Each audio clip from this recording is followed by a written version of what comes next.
whatever your strategies in life might be, whatever it is that you think you're doing, whatever thoughts you have, and whatever plans you have, ultimately, if you really take a look, you'll likely notice that what you're really aiming for is what you might call happiness, or you might call satisfaction, or you might call fulfillment, or you might call it peace, you might call it clarity, you might call it by many names.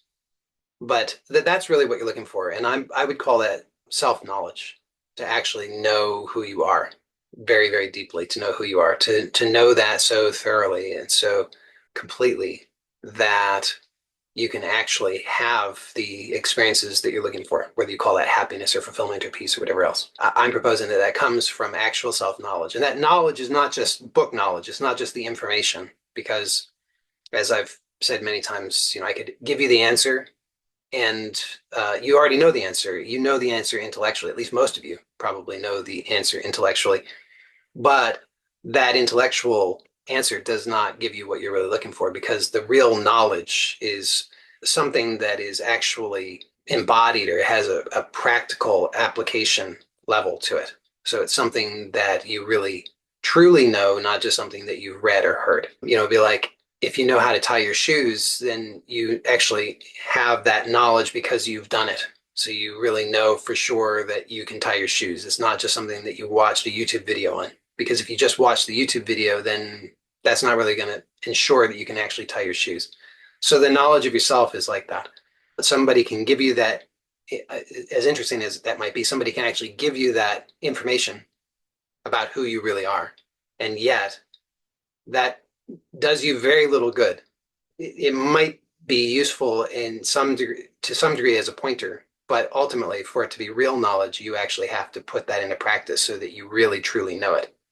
So that's what the aim here is for you to have real self-knowledge. And that real self-knowledge is the foundation that allows you to actually have what it is that you want, because you know really who you are. You know what your capacities are. You know your powers. You know what you really want. So when you have that knowledge, and again, real knowledge, not just book knowledge, not just intellectual knowledge, but when you really have the true knowledge, then that gives you what you're really looking for. A lot of the time we think that we want the external things because we think that the external things will somehow in and of themselves give us what we really want. But of course, if you don't tell the truth about it, that's never actually true. The external things never give you what you really want. The external things may be part of a path of self-knowledge or self-learning. So I'm not discounting the potential value of having the goals, but the external attainments in and of themselves will never give you what you really want because, well, several reasons. I mean, the main thing being that their nature is transient. So all things are transient, all things come and go, all things are subject to change. And yet what you're looking for is something that is eternal.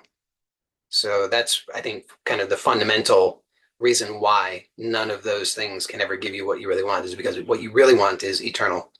And those things are by their nature transient.